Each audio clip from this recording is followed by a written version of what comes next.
Hey, salut tout le monde. Bienvenue sur Yann et Frank. N'oubliez pas de vous abonner à Patreon si vous voulez la demi-heure supplémentaire qui manque parfois de générosité. Euh, si vous trouvez qu'on en manque déjà dans le live gratuit, imaginez-vous quand on est derrière un paywall. Ben non, c'est pas si pire que ça. On le sait qu'il y a des trolls qui ont probablement payé une inscription puis attendent juste qu'on fasse une connerie là aussi. Inquiétez-vous pas. On connaît la game. On est surveillé. On n'a pas le droit à l'erreur. D'ailleurs, les partis politiques. Le PCQ n'a pas le droit à l'erreur. Non. Mais Québec solidaire n'a pas trop le droit à l'erreur non plus, honnêtement. On va être honnête sur cela. Les libéraux n'ont pas le droit à l'erreur. Mais les péquistes et les caquistes, là, ils ont-tu une free pass, eux autres? Oh, regarde. Puis ça, c'est depuis toujours. Là. Dans le temps, moi, je me rappelle, on le disait, euh, les Michel Chartrand de ce monde et les Pierre Falardeau n'auraient jamais pu exister en étant fédéralistes. Ben non. En fait, C'était ce impossible. qu'on se rend compte, c'est que cette free pass-là, oui, a créé les Chartrand et les Falardeau, mais cette free pass-là aussi, ce que ça fait, c'est que ça les rend médiocres. Ça les rend Oh, littéralement médiocres. Ils ne sont pas confrontés à une vraie opposition. Puis ça fait qu'au fil du temps, ils deviennent lazy puis ils deviennent médiocres. non, non, c'est clair. Puis tu sais, c'est parce que c'est. Moi, j'arrêtais pas de le dire ouvertement. Tu sais, quand les gens commençaient à dire ouais, du M, puis tout, hey, c'est la droite, ça. Puis c'est. D'ailleurs, ça fait penser un peu à un échange que Vincent a eu sur Twitter qui nous envoyait hier là, avec quelqu'un là, que je nommerai pas. Là. Mais tu sais, lui disait, la personne disait, hey, là, il faut arrêter de dire que le PCQ, c'est centre-droit. Non, non, c'est très, très à droite. Puis là, Ah. Vincent, il disait, non, non, un peu, là. Si tu considères les axes de manière traditionnelle, mettons, prenons les concepts qui sont admis, là. Le PQ puis la CAQ, là, sur l'axe identitaire, là, sont bien plus à droite, entre guillemets. Tu sais, vous comprenez, là, je le sais Non, que dans oui. notre tête, à nous autres, ça ne veut pas dire droite, là, mais selon le monde qui parle Ben, de ça, là, c'est qu'à la base, un graphique en 2 dimensions, c'est très simpliste. Un ben oui. graphique avec 2 axes, donc c'est aussi simpliste, mais ça simplifie un peu. Tu sais, la boussole électorale, il y a quand même 2 axes dessus. Fait que, tu sais, quand tu parles juste de gauche-droite, tu es sur un axe. Là. Ça peut pas être plus simplifié que ça, la politique. Là. Ben oui, c'est exactement ça. Mais tu sais, qui a un... Tu sais, en Europe, quand on parle des partis de droite et d'extrême droite, on parle des partis identitaires. Ça n'a pas rapport avec l'économie, ça n'a pas rapport avec... C'est que ça, immigration, identité. Qui au Québec propose de réduire les seuils d'immigration, puis PQ, Ouais, puis CAQ. d'être dans le discours identitaire? Qui parle de ça? Là? Ils ont le droit de parler de ça. Moi, je m'en sac. Là. Pas ça le point. Là. C'est juste que maintenant, il va falloir arrêter. Là. Comment ça se Les, fait les- qu'on a le droit de dire de Duhem que c'est un Donald Trump, mais finalement, ceux qui ont des déclarations sur l'immigration qui ressemblent le plus à celles que Trump a faites, c'est pas Duhem. Là. En fait, les droites, là, c'est de même que ça fonctionne. Tu as une droite morale, OK? Souvent proche d'une droite religieuse, mais une droite morale. Donc, les questions de moralité, ça existe pour de vrai. Ensuite, tu vas avoir une droite identitaire, un peu ce que tu viens de décrire. Cette droite-là, Mathieu Bock-Côté, OK? Mathieu Ouais. Bock-Côté, droite identitaire. Après, tu vas avoir une droite économique, nous autres, OK? Une gang qui est plus intéressée par la fiscalité, l'économie, ces trucs-là.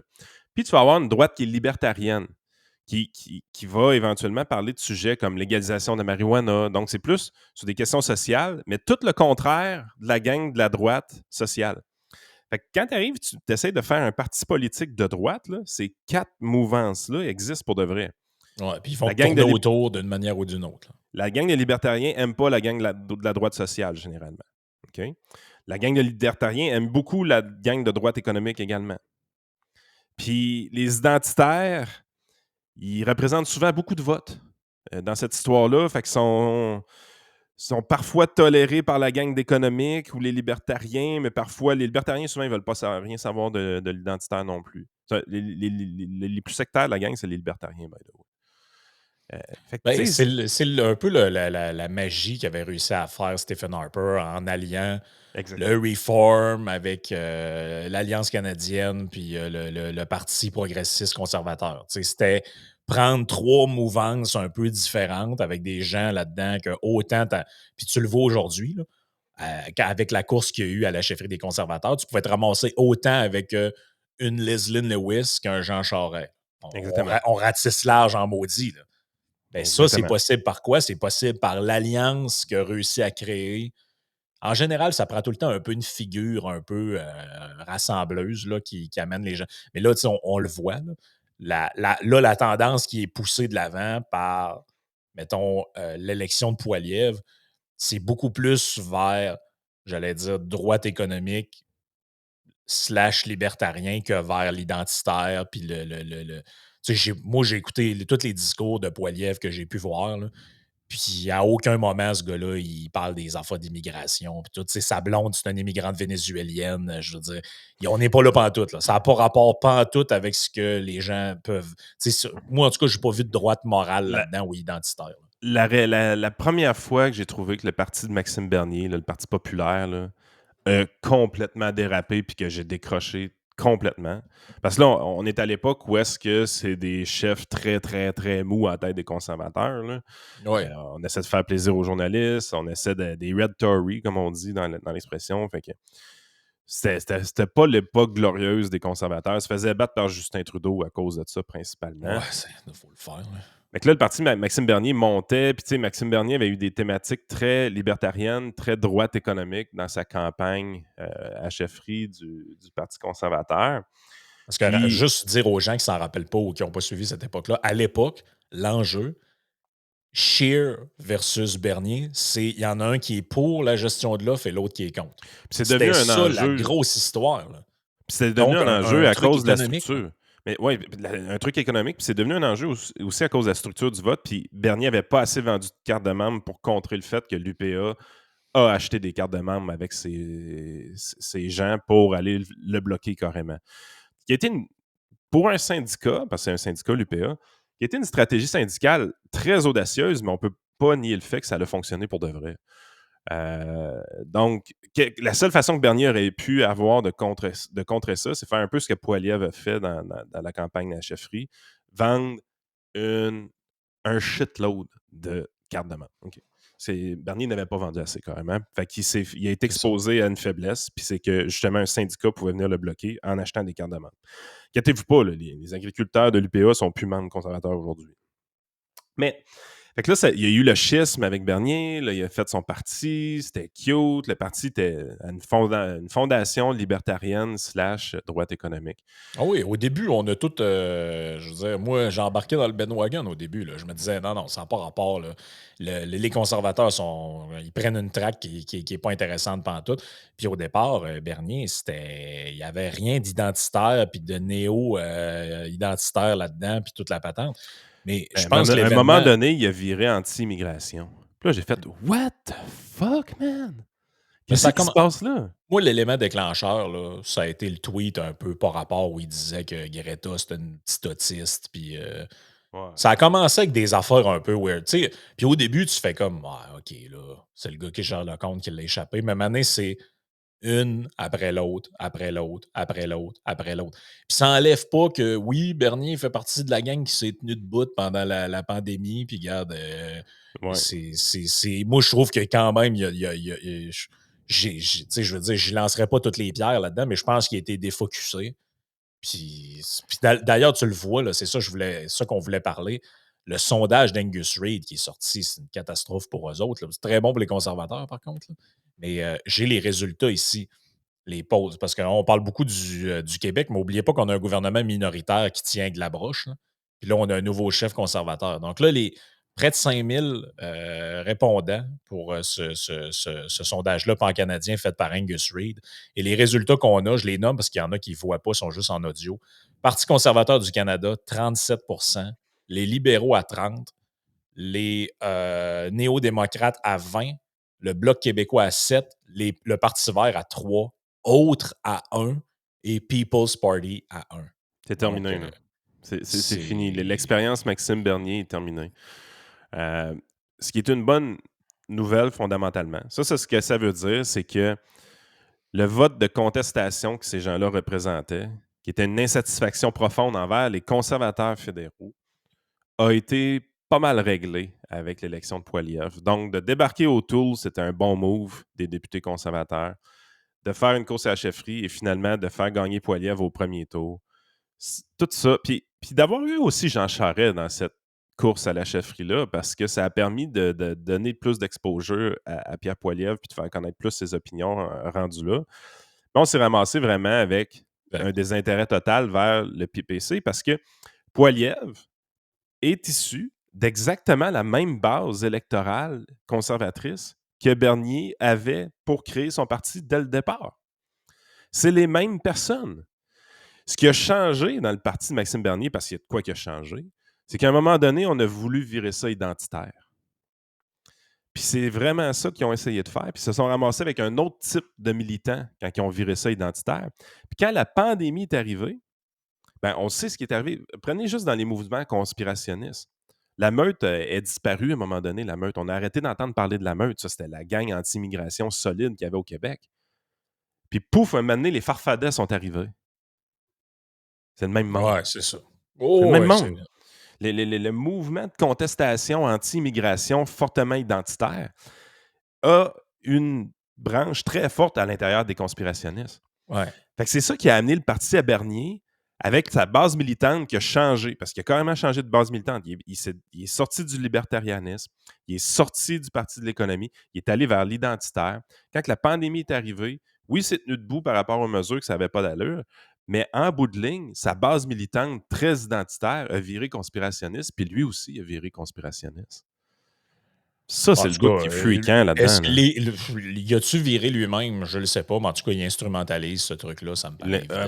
Exactement, parce que je ne sais pas honnêtement qu'est-ce qu'il pense pour vrai. Ben, c'est de l'instrumentalisation à côté ce qu'il fait. Là. C'est carrément ça. Là. Je veux dire, c'est comme. Est-ce que, là, en fait, on pourrait prendre ça pour à peu près tous les trucs politiques. Là. Est-ce que vraiment Legault et compagnie pensent vraiment qu'on va être la Louisiane dans 20 ans? Moi, je pense que non. Il n'est pas si cave que ça. Là. Mais c'est parce qu'il instrumentalise ce genre d'affaires-là. Il instrumentalise des peurs. Puis qui contrôle la peur contrôle les gens. Là, fait que Ah ouais, ça quand c'est tu sûr. pousses un narratif qui fait peur au monde, c'est ça que ça donne. Mais aussi, ce sondage-là, puis là, c'est pas un, c'est plusieurs. Là. Les sondages qu'on voit, ça brise aussi un autre mythe qui était qu'il faut avoir un mou parce que sinon, il va y avoir un exode là, du vote Ouais, conservateur vers les libéraux, même c'est le pas vrai ça. NPD et autres. Finalement, c'est pas vrai pantoute. En fait, les gens attendaient juste d'avoir une bonne alternative à Justin Trudeau. C'est juste ça. Oui, exactement. Les conservateurs ont eu Harper. Ça a été un âge d'or pour les conservateurs. Ensuite est venu Trudeau. Puis, on a essayé. On le sait qu'il a battu Harper avec des selfies. Mais la réalité aussi, c'est que Harper a perdu parce que ça faisait 10 ans qu'il était là. Tu Ben oui, sais, c'est à un carrément moment ça. donné, il faut rester connecté avec la réalité. Ça faisait 10 ans qu'il était là. Les finances publiques étaient en bon état. On pouvait se permettre un petit party. C'est carrément ça qui est arrivé. Fait que les Canadiens se sont sentis à l'aise de voter pour Justin Trudeau parce qu'il promettait des petits nananes, des petits chèques, puis tout ça. Puis Ouais. il était beau, puis il faisait des petits selfies, puis tout était fantastique. Fait que Harper a perdu à cause de sa discipline. Il a tellement mis les finances publiques en bon état que ça l'a sécurisé les Canadiens pour aller tâter des nananes au gouvernement. C'est ça les cycles politiques Ah non, normaux. Là. c'est clair. Hey, il faut parler du grand sociologue qui a été accessoirement maire de Québec. Je le sais qu'on est dans le local un peu, là, mais pas tant que ça, vous allez voir. Es-tu vraiment sociologue? Ça a l'air qu'un diplôme en sociologie. Là. Parce D'après que moi, il n'est pas sociologue fort, là, parce qu'on. il C'est. comprend pas comment ça marche, je pense, la sociologie ou la société. Là. Je pense qu'il comprend Non, vraiment pas bien comment ça marche. il écrit une espèce de texte de merde qui s'appelle Les rejetons perroquets. Bon, Celui qui l'a écrit ou pas, là, ça, c'est une autre affaire. Là. ça Moi, donne le j'embarque goût pas de le lire. là-dedans. Là. Ouais, ça donne le goût de le lire. Et je vous résume le contenu de ce texte-là. Les gens de Québec sont des abrutis et ils le sont parce qu'il y a des médias qui sont toxiques là-bas, qui leur lavent le cerveau pour être comme ça. Grosso modo, c'est le truc c'est Et pourquoi c'est comme ça? Ben parce qu'ils ont des intérêts financiers, puis même les gens qui racontent ces affaires-là ne le pensent pas vraiment. Et là, ils parlent d'André Arthur, ils parlent d'Éric Duhem. Et pourquoi le PCQ est fort à Québec? Parce qu'à Québec, le monde est débile. En gros, c'est ça le contenu Le petit monde. Le petit le monde. petit monde. Ils répondent aux aspirations du petit monde. Ça, c'est la première des choses, juste en parlant de même. Là. Enlève gauche-droite, enlève les couleurs, enlève les acteurs là-dedans. Là. Juste de dire, il essaie de faire plaisir au petit monde. La basse ville, la haute ville. Régis, qu'est-ce que tu essaies de nous dire exactement? Va au fond de ta pensée, ça m'intéresse. Ah oui, ça m'intéresse bien gros. J'aimerais bien ça savoir aussi, dans la communauté anglophone de Montréal, là, où le PCQ serait rendu à 22 là, est-ce qu'il y a beaucoup d'auditeurs de Radio X puis de tout ça dans ces gens? Moi, j'aimerais ça savoir parce que je ne savais pas que ces gens-là.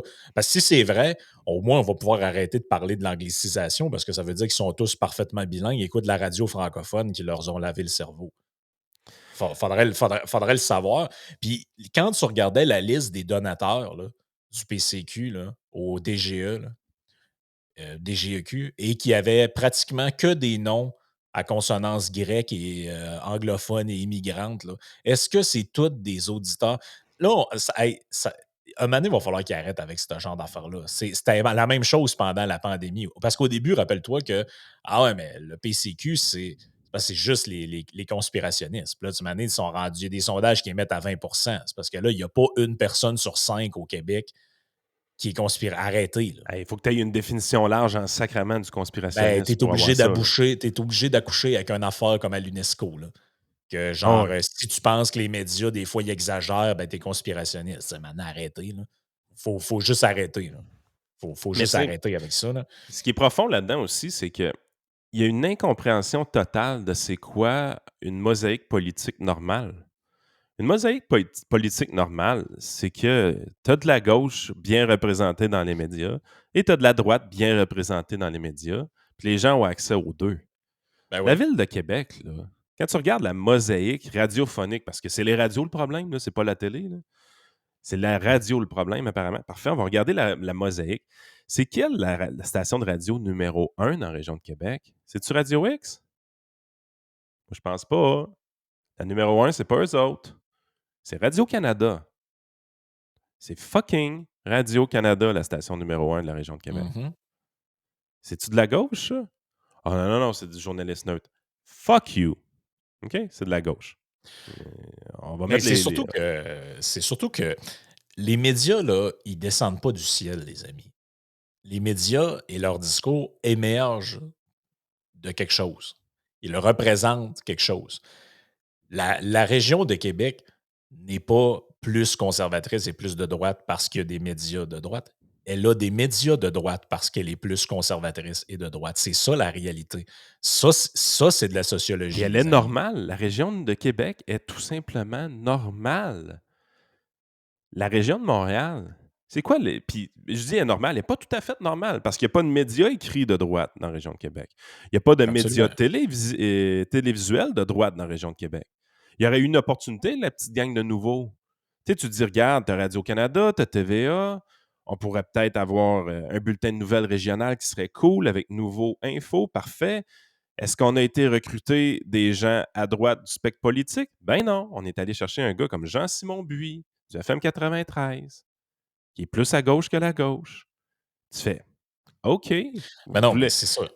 Fait que côté télé, la droite n'est pas représentée. Côté écrit, la droite n'est pas représentée. Elle est très bien représentée à la radio, par contre.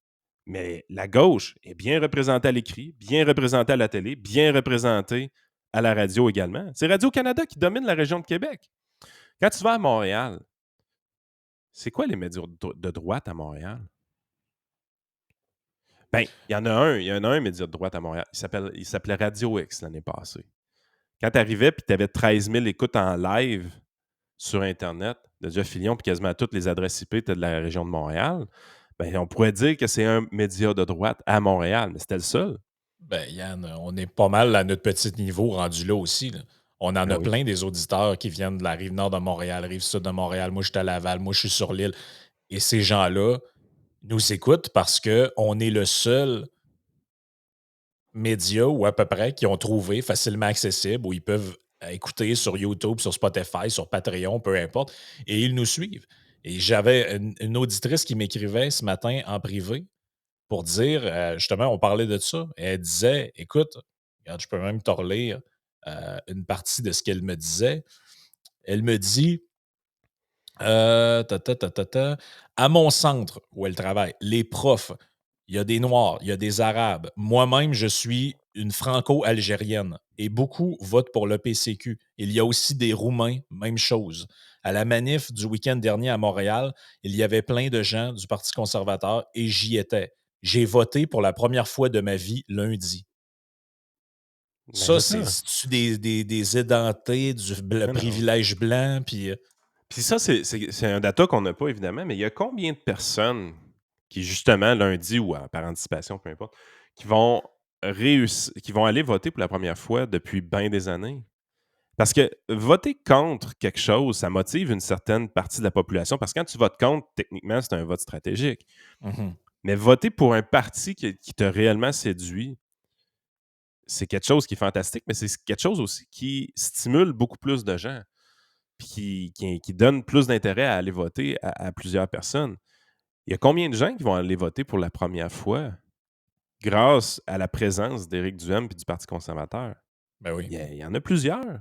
ben oui, Puis il y en a plusieurs. De la même façon que Québec solidaire amène plusieurs jeunes de 18 puis 20 ans d'aller voter pour la première fois, puis des gens qui ne voteraient pas nécessairement s'ils n'étaient pas là.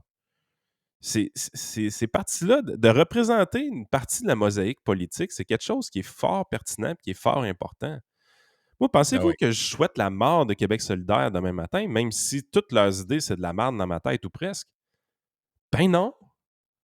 Ben non! Ils ont un rôle à Non. jouer. Dans une société saine, tu es supposé d'avoir les idées des gens qui sont représentés. C'est pas normal. Tu sais, c'est pas normal là, que si tu as, si 25 de gens au Québec qui sont des gens, on va utiliser l'étiquette de droite pour que tout le monde comprenne. Si tu as 25 de gens qui sont purement de droite, là, il y a zéro parti et zéro député, puis zéro média, puis zéro rien qui représente ces gens-là. À un moment donné, il va se passer quelque chose. Là.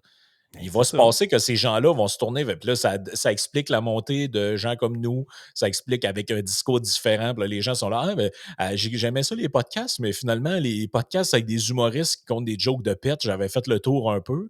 Fait que, mané, ben, je suis tombé sur vous autres, puis j'aime ça. Mais c'est ça qui arrive, là. C'est qu'à un moment donné, il y a un vide, et ce vide-là, il Se sera comblé. remplit. Il va se remplir d'une manière ou d'une autre. Là. Ça, enlevez ça de votre tête. Là. Puis, tu sais, l'autre bout là-dedans qui est drôle avec l'affaire de Régis Labaume, puis ça, c'est du truc interne de Québec, mais ça n'en dit long pareil sur ces gens-là parce que la, la CAQ s'est fait élire en faisant croire à tout le monde que c'est un parti de centre-droit. Là. Mettons qu'on est généreux. Ils voulaient des baisses d'impôts. Et comment ils ont fait ça? Là? Moi, je peux vous le dire parce que on est un peu moupillane dans cet écosystème-là par la bande. Là. À tous les jours, ils appelaient dans les radios toxiques que dénonce la bombe là, pour avoir des entrevues. C'était pas au 93, c'était à Radio X, c'était pas là, c'était ailleurs. Et ça venait se faire sécher les dents en avant du micro à tous les jours. Les gens qui sont dans cette région-là depuis longtemps le savent. là. Il n'y a pas une journée que tu ne syntonisais pas un poste qui n'avait pas Éric Kerr ou qui n'avait pas un autre en ondes pour parler de comment QS, ça n'a pas de bon sens, puis les libéraux sont ci, puis sont ça, puis le PQ est déconnecté, puis nous autres, on est le parti de l'avenir. C'est là que la vague est partie avec l'élection de Geneviève Guilbeault. Et qu'est-ce qu'ils ont fait une fois élus? Ils ne sont plus jamais remis les pieds dans ces médias-là, puis c'est des tout Ah, puis croches, puis c'est ils ont des changé ennemis. les électorats. Ah oui? Qu'est-ce que Mais fait Bruno Marchand, Yann? Bruno tout, Marchand, il était dans le show à Jeff quasiment deux fois par mois pour parler de centraide, puis je vous aime, puis il y avait même des textos personnels d'envoyer. Et là, un coup élu, c'est moi, je suis rendu Québec solidaire, me fait sécher les dents avec GND, puis tout. Régis Labaume, il a fait la même affaire. Il a hey, fait la même tu affaire. sais quoi qui Il, est serait le fun il a d'avoir été connu parce qu'il était chroniqueur à Radio à X? Radio X. J'aimerais ça qu'il y ait des exit polls. Tu sais, juste pour poser la question suivante. Un exit poll, c'est que la personne sort du bureau de vote, puis là, tu vas y poser comme question pour qui t'a voté, puis tu lui poses une couple de questions comme ça. J'aimerais ça avoir des exit polls au Québec, juste pour poser cette question-là. Pour qui avez-vous voté? CAC, parfait. Deuxième question. Pour qui avez-vous voté en 2018? La plupart des gens qui ont voté pour la CAC en 2022 n'avaient pas voté pour la CAC en 2018. Ben non, il était dangereux. Moi, je dirais Rappelle, 50 à 60 de leur. Puis ils vont avoir à peu près le même pourcentage. C'est ça qui est fantastique dans cette histoire-là. Mais je suis persuadé qu'il y a à peu près la moitié de leurs électorats qui n'avaient pas voté pour eux autres en 2018. Faites la même affaire avec les conservateurs. Pour qui tu as voté en 2022? Conservateur. Pour qui tu as voté en 2018? CAC. Ce qui s'est passé dans cette campagne électorale-là, c'est la consécration d'un phénomène qu'on observe quand même depuis 2-3 ans. C'est le virage complet de la CAQ pour changer son électorat pendant le règne de François Legault.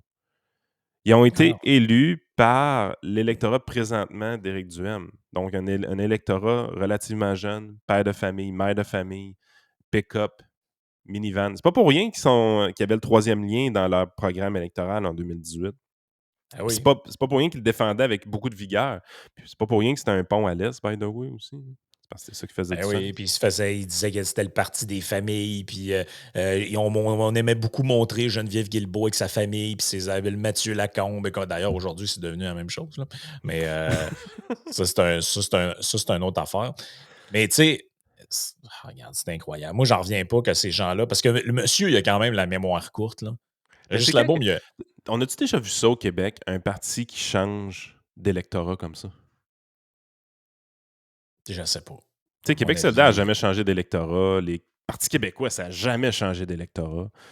Les libéraux non plus. Tu sais, ça s'ostine pour les indécis du milieu, ça s'ostine pour les indépendants. Tu sais, tu ouais. voyais les gens qui votaient des deux bords, une élection ou l'autre, tu savais que c'était des gens typiquement un peu plus pragmatiques ou indécis ou qui votaient sur des critères un peu louches comme la personnalité. Mais les gens qui avaient vraiment une grille d'analyse là, en fonction des politiques publiques. Les péquistes Ouais. restaient péquistes, les libéraux restaient libérales. Là.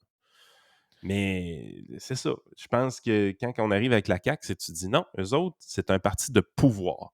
Ce qui est important, c'est que notre gang soit au pouvoir. Ce qu'on pense, c'est pas grave. Ce qui est important, c'est de rester en place. Et on va aller chercher l'électorat le plus facile à aller chercher. Point Ouais, final. je pense qu'il y a beaucoup de ça là-dedans, là.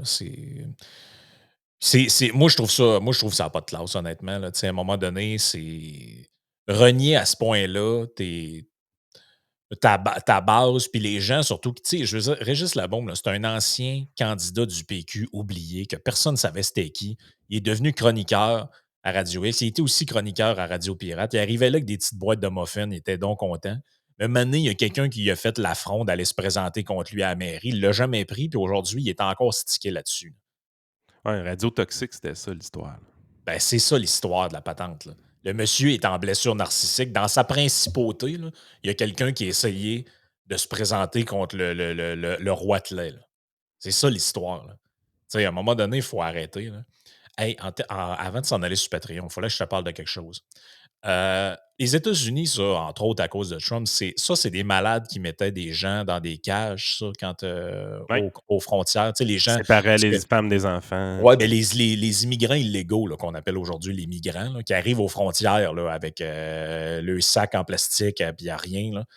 Eux, là, aux États-Unis, ben, on les amène, puis on les met dans des centres de détention. Ça, c'est inhumain. On a vu Ocasio-Cortez être allé broyer en avant de la clôture. Nous autres, on a eu des textes de, euh, comment ils s'appellent, Norma Lester, Loïc Tassé, Martin, toute la patente. Tous ces gens-là nous ont dit pendant des années, hey, c'est inhumain. Ça, une chance que ça n'arrive pas dans des endroits comme le Canada parce que, écoute, ça n'a pas de bon sens. Et ce matin, je lis dans Radio-Canada, le Québec et l'Ontario parmi les provinces qui emprisonnent toujours des migrants. Et là, on apprend qu'il y a une entente entre le fédéral et l'Ontario et le Québec. Et on emprisonne, tu vois, regarde, entre 2015 et 2020, il y a 8000 migrants. 2000 des 8000 migrants qui sont arrivés au service frontalier ont été enfermés dans des prisons du Québec, dans des pénitenciers Prison. du Québec. Crime, pourtant, on manque pas de place dans les prisons, nous autres. Ouais, ben c'est des gens qui sont demandeurs d'asile, là. Fait que là, on sait pas trop quoi faire avec. Fait On les que sac en prison. ouais, ils mettent dans des prisons. Et là, tu vois, il y a quelqu'un qui témoigne, qui dit ouais, j'étais dans une cellule très, très petite, il n'y a pas de toilette dans la cellule, il y a un trou dans le sol. Ben voyons donc. Il y a quelqu'un qui dit si c'est comme ça, je préfère mourir. Ouais, mais comment ça, mais on les met en prison? Ben, ils savent pas quoi faire avec, Yann. Ben Regarde, ouais, mais ça, je sais, mais attends un peu, là, de toute la liste de ce que tu pouvais faire, là, la prison était dans cette liste-là. Là. check le post d'Amnesty International. Amnesty International. Le Canada dit être accueillant avec les réfugiés alors qu'il place chaque année des milliers de personnes en détention. Amnesty lance Bienvenue au Canada pour appeler des provinces, dont le Québec, à annuler les contrats de détention. Ben voyons donc, on les met en prison. En prison. Caroline, man. Mais Hey, mais à la base, on n'a même pas assez de prisons pour nos vrais besoins. Le système de justice est paralysé ben raide. On retourne des gens qui ont fait des méfaits quand même assez graves en détention à domicile parce qu'on n'a pas de place dans les prisons, puis on met des migrants en prison. non, Tu sais, puis écoute, s'il y en avait le 15-20 qui sont soupçonnés de terroristes, je dis pas, là, ça, c'est une autre affaire, là. Mais on parle pas de ça, là. C'est massif, là. C'est méthodique, c'est systématique. non, c'est ça. Le le taux journalier que reçoit le Québec pour la détention de migrants est de Ah, OK, il y a de la 301,18 pour les femmes et de mais oui, parce que le c'est fédéral payant de le paye les faire. provinces pour enfermer du monde. C'est payant de le faire. C'est payant de le faire. Fait que chose qui arrive par le chemin Roxham, regarde toi, non, toi, on va s'occuper de toi, ben, on va te mettre en prison, là. Hey, Puis là, 300 c'est pièces par jour, là, une chambre d'hôtel, c'est pas tout le temps 300 pièces au Québec, là. ouais, ben, c'est ça, c'est ça faire aussi, là. Mais comment est-ce qu'on a pu je comprends, là, c'est pas tout le monde qui a parlé de ça, qui sont au courant de de ces histoires-là. Mais les politiciens, là, qui le savent très bien que cette chose-là existe, là, et qui nous ont fait des roulages de bacon pendant des années sur hey, Donald Trump, c'est dégueu, les caches, puis ils mettent les migrants dans des cellules aux frontières, telle affaire. C'est parce qu'on fait la même affaire. Il y a du monde, ils font, leur crime, c'est qu'ils ont passé la frontière illégalement, ils les prennent, puis ils les sacent en prison. Puis le fédéral paye les provinces. Hey, le fédéral paye pour ça. Le gars avec les bouts de Peter Pan qui braille à tous les jours. Nous sommes une terre d'accueil. Nous ne sommes pas des fous comme aux États-Unis. Du gros monsieur jaune-orange. Euh, les donneurs de leçons, là, maintenant, là, C'est mais les c'est pires. qu'ils se font pogner tout le temps. Moi, là, sérieusement, mettons que moi, j'aurais envie de faire une sortie de même. Là. C'est sûr qu'il y a quelqu'un qui est arrivé et il a dû lui dire ouais, by the way, si jamais ça sort en passant, c'est parce que nous autres aussi, on met des gens, les illégaux, on les met en prison, nous autres aussi, on les met dans des cellules ou dans des trucs de détention. Ah ouais, ouais, ouais peut-être que je sortirais pas avec ça. Finalement, comme liner, c'est pas très winner. Non, non, ils se sont pas gênés. Et là, aujourd'hui, il y a nous autres qui en parlent, mais qui d'autre va parler de ça? Que tout le monde s'est ridiculisé pendant des années à dire qu'au Canada, on était donc bien bon, puis on était donc bien humaniste, puis tellement meilleur que tout le monde, on n'est pas des fous comme aux États-Unis. Sacrément, on fait la même affaire. Puis je ne sais pas c'est quoi la solution. Là. Peut-être que dans certains cas, tu n'as pas le choix parce que du monde, qui arrive d'ailleurs, ils ont peut-être un dossier criminel ou je ne sais pas. Là. J'en ai aucune idée. Je ne sais pas c'est quoi la solution. Si tu de mettre une clôture, c'est tu de mettre de plus de postes de douane, si tu dois revoir les ententes internationales, je ne le sais pas, je ne suis pas expert de ça, je ne sais pas c'est quoi la solution. Mais Chris, si tu fais la même affaire que l'autre, donne pas de leçons au moins. Là. Ah, Au minimum. Là. au minimum. Au minimum. Là. On s'en va dans la partie Patreon. Je vais parler d'un texte que j'ai pas eu le droit de parler, que j'ai pas eu le temps, c'est-à-dire de parler la dernière fois dans le podcast par rapport aux droits de la personne. Et aussi, on a plein d'affaires. On a il y a Sophie Durocher qui est. Là, Sugar Sammy elle est plus capable. Il est pas fin avec le PQ, Yann. Hey, c'est surprenant, hein? Fait que Chris s'en prend bien un quelque part. Ils sont pas capables PQ. d'en tolérer un seul. Fait que ça, puis d'autres affaires. Fait que Écoute, joignez-vous à nous sur patreon.com/isénéchal. je vais la garder pour la partie Patreon. Ouais, c'est ça. Ça serait mieux de même.